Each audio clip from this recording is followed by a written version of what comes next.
Welcome to another Greatest Hits episode of Your Brain on Facts, brought to you by Your Brain on Facts, the book, available for pre-order now at yourbrainonfacts.com/book, and brought to you by my chronic lung condition that we still don't have a diagnosis for, but I promise you is not COVID-19.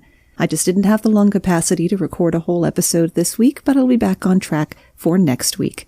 The equalization for the vocal track on this episode was not quite where it should have been, so you might notice it sounds a little muffled, but this was still one of my favorite episodes. Don't forget there are 3.5 hours of bonus material over at patreon.com/yourbrainonfacts, or you can hang out with like-minded curious folks at facebook.com/groups/brainiac breakroom.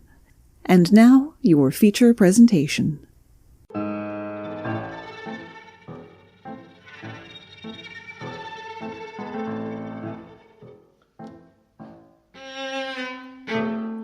In the winter of 1976, the $6 Million Man TV show was filming in a haunted house in Long Beach, California. When a crew member went to move a garish-looking dummy to a different spot, the dummy's arm broke off at the elbow. It was then that the crew member noticed the end of a human bone sticking out of the truncated limb. This wasn't a mannequin.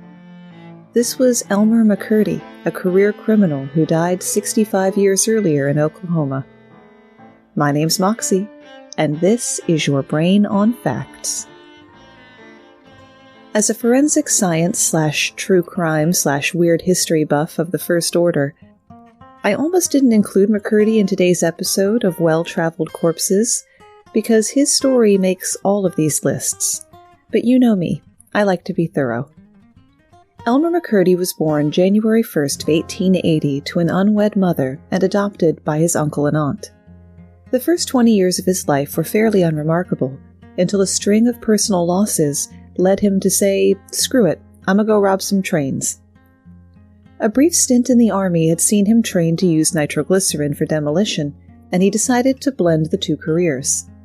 The trouble was, he tended to be heavy-handed with the explosives, once costing his gang 90% of the money in a safe he blew. The remaining 10% that they did get was in coins that were melted together.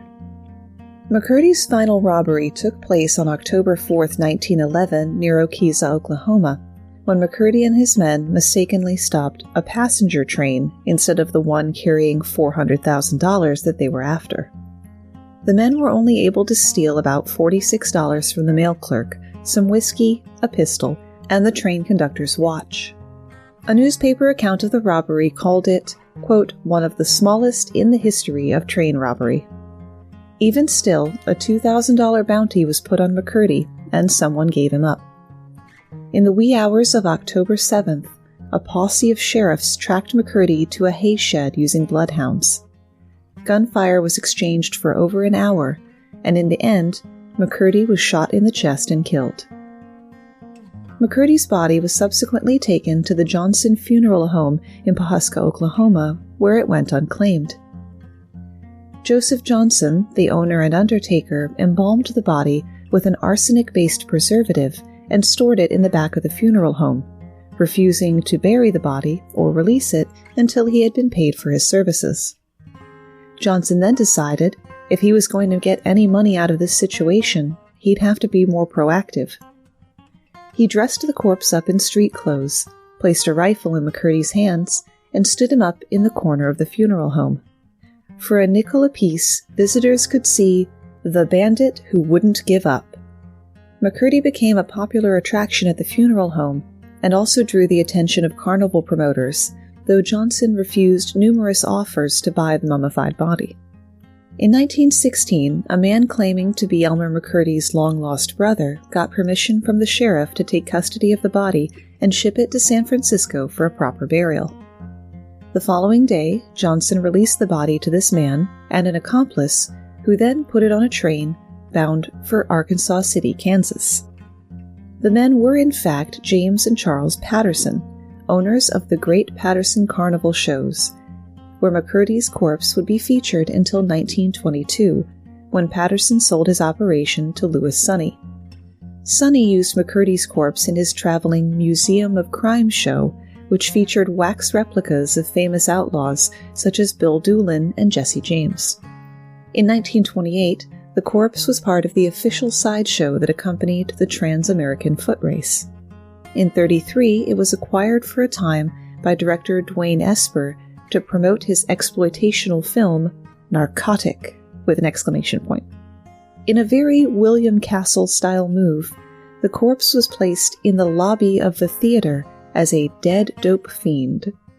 By this time, some 22 years after death, McGurdy's body had become mummified, the skin was hard, and the body had shriveled to the size of a child. Esper claimed that this deterioration was proof of the danger of drugs. McGurdy's corpse would bounce between warehouses and movie sets for the next 4 decades. Damage from mishandling meant that the corpse was no longer all that lifelike, which is how it found its way to the Laugh in the Dark funhouse at the Pike in Long Beach. After it was discovered that he wasn't a mannequin, McGurdy was sent to the LA coroner. By this time, the body was essentially petrified and had been covered in wax and layers of paint. It weighed about 50 pounds or 23 kilos and was 63 inches or 160 centimeters tall. Some hair was still visible on the sides and back of the head, but McGurdy's ears, big toes, and many of his fingers were missing. Of all of the clues that led the coroner and accompanying historians to determine the mummy's identity, the most interesting was found in McGurdy's mouth. It had nothing to do with his teeth, but was a 1924 penny and ticket stubs to the 140 West Pike Sideshow and the Louis Sonny Museum of Crime. The discovery made national headlines, and an actual distant relative came forward to claim Elmer McGurdy's body, which was buried on April 22, 1977, in the Boot Hill section of the Summit View Cemetery in Guthrie, Oklahoma, next to the actual body of outlaw Bill Doolin. 2 feet of concrete were poured on top of the coffin to ensure that McGurdy's rambling days were over. McGurdy is hardly the only outlaw turned famous mummy. Take the case of one Hazel Farris, born in Kentucky in 1880, orphaned as a child, and later married to a man with whom she drank heavily and fought loudly. Her history has morphed into folklore, but by all accounts, on August 6, 1905, the couple had an argument over Farris's desire to buy a new hat. If you've been in a relationship for any length of time, you know that wasn't really what they were fighting about. The two came to blows, and Farris ended up shooting her husband, who died on the living room floor. Neighbors who heard the gunshots summoned police. The situation did not improve upon their arrival, because Farris shot and killed them too. A passing deputy sheriff heard the commotion, gained entry to the house, and tried to restrain Farris. During the scuffle, the deputy tripped on Farris's husband's body, accidentally firing his gun and shooting off one of her fingers. Farris eventually broke free and fatally shot the deputy as well. So she shot the sheriff, and she did shoot the deputy. With 5 murders under her belt and a $500 reward for her capture, which I couldn't put into modern figures because the inflation calculators don't go back that far, Farris fled to Bessemer, Alabama to try to begin a new life. One version of her story has her posing as a schoolmarm, another has her working as a prostitute. But both agree that she drank excessively. She took up with a new man, and when they became engaged, Farris confided in him who she really was. He immediately gave her up to police. On December 20th, 1906, fairly certain she wouldn't emerge victorious from a second shootout, Hazel Farris committed suicide by drinking some combination of whiskey, fuel oil, and arsenic. Farris's body was taken to Adams Vermilion Furniture, which also sold caskets, and as such, functioned as the local funeral parlor. No one came forward to claim her body, which was strangely mummifying rather than decomposing. There is speculation that it's because of the chemicals Farris drank, but I don't put a great deal of stock by that. Regardless of the reason, the corpse had longevity and a certain renown. Adams began charging curious visitors 10 cents to see the notorious outlaw. After a time, Farris's body hit the road when Adams loaned the corpse to various exhibitors, including his brother in Tuscaloosa, Palace of Wonders sideshow operator Captain Harvey Lee Boswell, and O.C. Brooks, who featured the well-preserved remains in his traveling show for 40 years. When he died, Brooks left Hazel to a nephew on the condition that any money raised from displaying her be donated to charity. As the story goes, Brooks's nephew displayed Farris's mummy to raise money to build churches in Tennessee. Just let that paradigm sink in. The nephew eventually brought her back to Bessemer, where she became an infamous attraction at the newly formed Hall of History. The Hall of History also had exhibits more typical of a modern history museum, such as the door to Martin Luther King Jr.'s jail cell and Adolf Hitler's telephone. And it's housed in a restored railroad terminal, just like the Science Museum here in my hometown. After a long run at the Hall of History, Farris became the subject of a National Geographic documentary, which is where reality reasserts itself over folklore. An autopsy performed for the documentary indicated the mummified woman had died of pneumonia, not poisoning, but one of her fingers had indeed been shot off some time well before her death. The state of the body tissue was consistent with having been immersed in arsenic. It's entirely possible that the manner of Farris's death was retconned to fit the state of the remains. After the documentary was finished, Hazel's owners decided to lay her to rest and had the body cremated. Hazel Farris wasn't the only mummy shown by sideshow operator Captain Lee Harvey Boswell. After the common-law husband of nightclub performer Marie O'Day murdered her, he threw her body in Utah's Great Salt Lake, where her body remained for 12 years. It had washed ashore but remained covered in salt, silt, and sand. When discovered in 1937, her body was said to have been, quote, mummified but not petrified, due to the more than 20% salt content in the water of the lake. At least, that's the way she was billed. Though O'Day's case is more recent and should be easier to verify, any backstory being offered by someone trying to sell tickets has to be taken with, no pun intended, a grain of salt.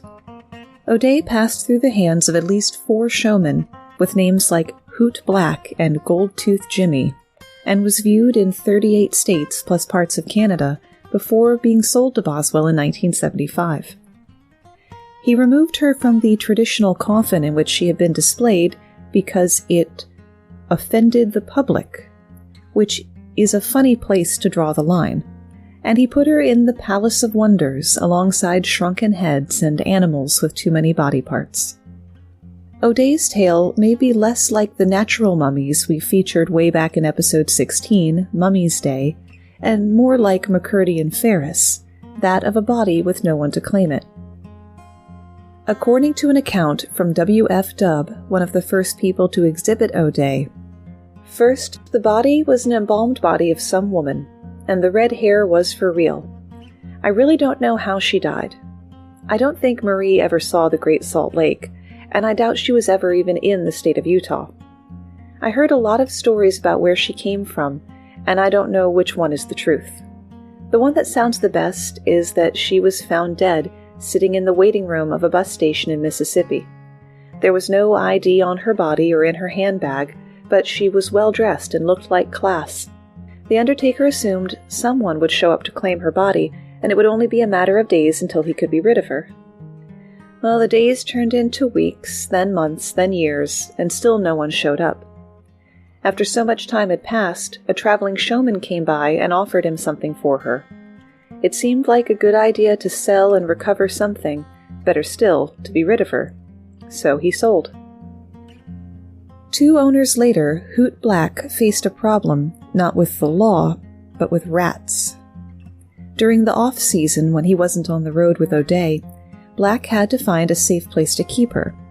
He didn't want to risk the rats that habituated his storage shed getting to her, so he would wrap O'Day up and store her for the winter under the bed he shared with his wife.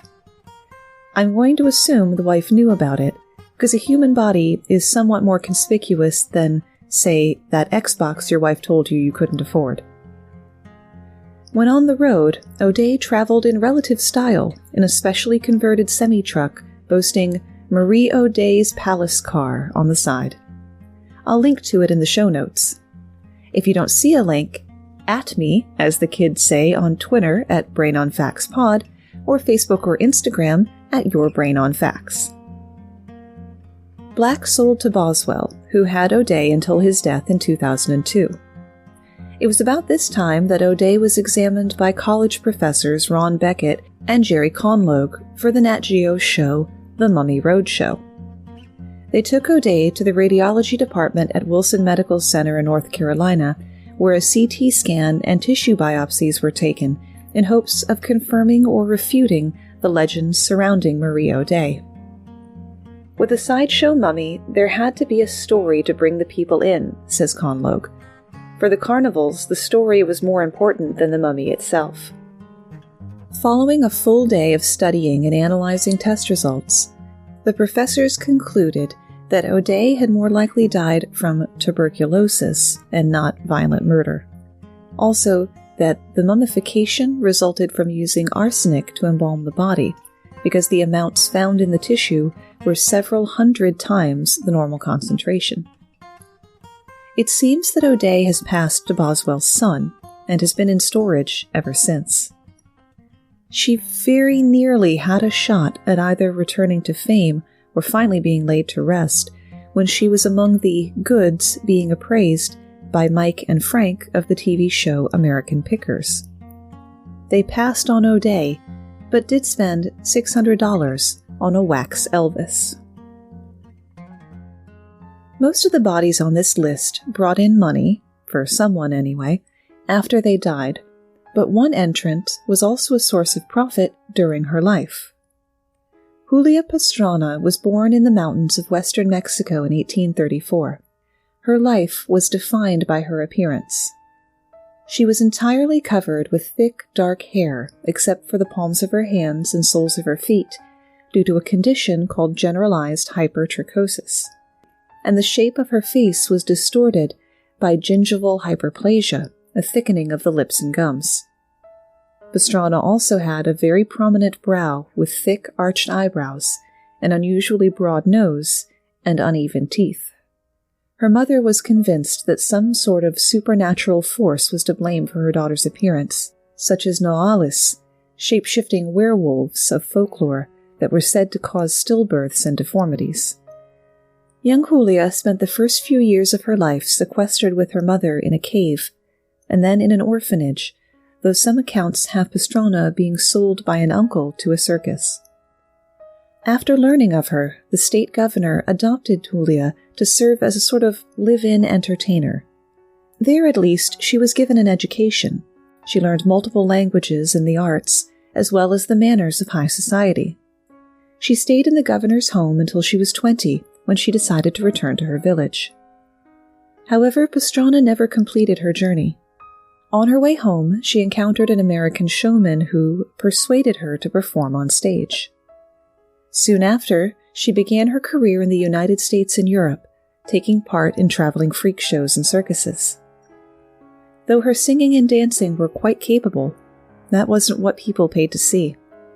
Pastrana was billed under names like the Ape Woman, the Baboon Lady, the Nondescript, or the Bear Woman from the wilds of Mexico.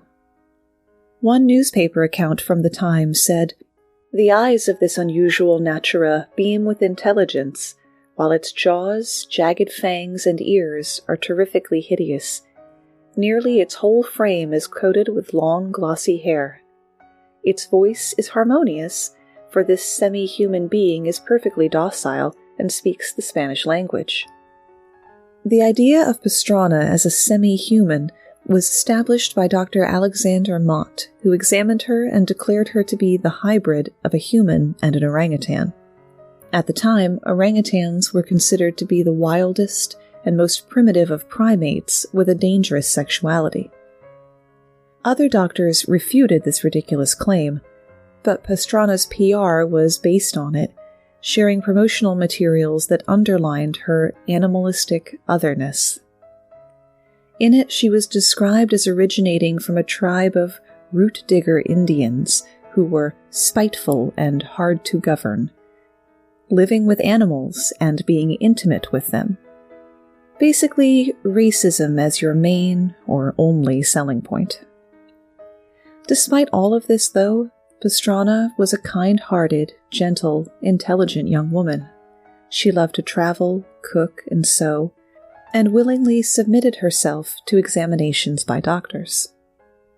Before she was brought to Europe, Pastrana secretly married her next manager, Theodore Lent. Many believe that she was genuinely in love, while Lent married her to ensure his golden goose never got away. In 1857, in Germany, Pastrana appeared on stage in a play written especially for her.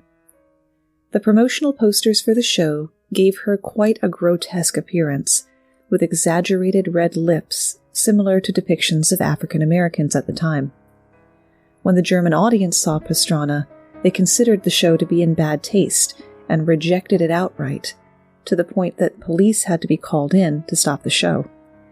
That's right, Germany found this whole situation too distasteful. In January of 1860, while touring Russia, Pastrana gave birth to a baby boy, also covered in hair, by her manager husband. The delivery did not go well. Fully grown, Pastrana was only 4'5" or 135 centimeters, and 112 pounds or 50 kilos, with narrow hips. The baby only survived about 35 hours, and 3 days later, Pastrana herself passed away from infection. Her last words were said to be, "I die happy. I know I have been loved for myself." At least she's free now, right? To quote Ramsay Bolton, "If you think this has a happy ending, you haven't been paying attention."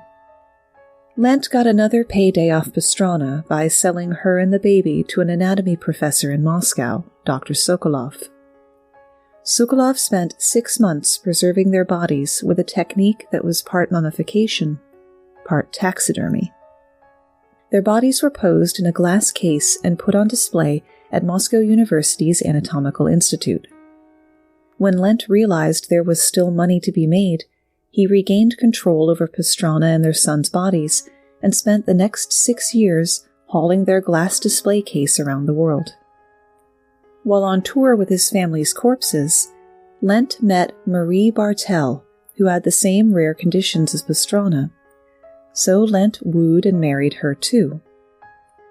He renamed her Zenora Pastrana and billed her as Julia's fictitious sister, who would perform on stage with the preserved bodies in the background.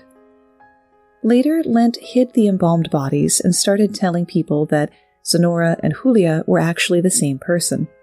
Maybe Zenora just wasn't as big of a draw. But Marie turned Zenora fared better than Julia in the long run. After she and Lent retired in St. Petersburg, Lent went insane and she had him committed to an asylum where he died. Couldn't have happened to a nicer guy. Bartel went on to marry a man 20 years her junior. She sold the Pastrana bodies to a man in Oslo who put them on display and whose son took them on tour as part of a house of horrors. His exhibit was shut down by, of all people, the Nazis.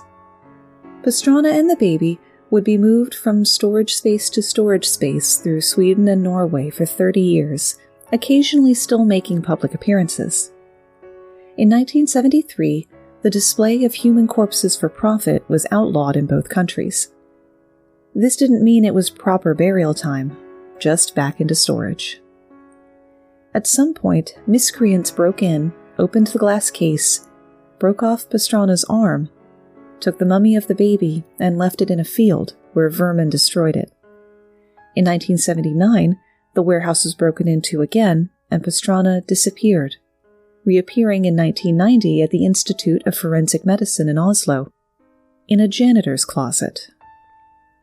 While scientists and well-meaning people debated the merits of burial versus study, a Mexican artist living in Oslo, Lauren Barbada, began the fight to repatriate Pastrana's remains. Barbada persisted through bureaucratic pushback for 3 years until the Norwegian National Committee for the Evaluation of Research on Human Remains agreed with her that Julia Pastrana probably would not have wanted her corpse to be in a glass case in Scandinavia. Pressure from the Mexican ambassador didn't hurt either. Barbata told the New York Times, "I felt she deserved the right to regain her dignity and her place in history and in the world's memory." In 2013, Pastrana's body was returned to Sinaloa de Leyva, Mexico, 179 years after she was born there. Her grave was covered with flowers sent by people from all over the world. When writing the scripts for these episodes, I put concerted effort into ensuring representation as much as possible for women and people of color. It's often not easy. The history of almost any topic is white men all the way down. For well-traveled corpses, not so much. Female bodies preserved and bandied about are thick on the ground. It's a bizarrely equal opportunity outcome in terms of social class as well. While many famous political leaders and even people adjacent to them have been preserved and put on display, think Vladimir Lenin, Hugo Chavez, Ferdinand Marcos, they tend to stay put. Not so for Eva Peron. When Argentina's First Lady Eva Peron died in July of 1952, it was a blow to her husband Juan, not just personally, but also professionally. Eva had been Juan's secret weapon, the only thing keeping the population from turning on him completely. The people loved their Evita. Millions went into mourning when she died. Movies were stopped. Patrons were asked to leave restaurants when the news went out. Within a day, every flower shop in Buenos Aires was completely sold out as people constructed memorials in the streets. Eva's slide into eternity was slow and unenviable. She had breast cancer, though Juan ensured that the doctors kept her diagnosis and the severity of her prognosis from her. There's even contention that she was lobotomized without her consent toward the end of her life. When Eva died, Juan planned for Eva to continue being his figurehead, having already been in talks with a master embalmer. Dr. Pedro Ara began the first stage of his proprietary embalming process within an hour of her death. It involved replacing the body fluids with alcohol and glycerin, which is not too unusual, though he did leave her organs in situ. That's the fancy Latin way of saying in place. Then Dr. Ara injected the corpse with wax and covered it with a thin film of plastic.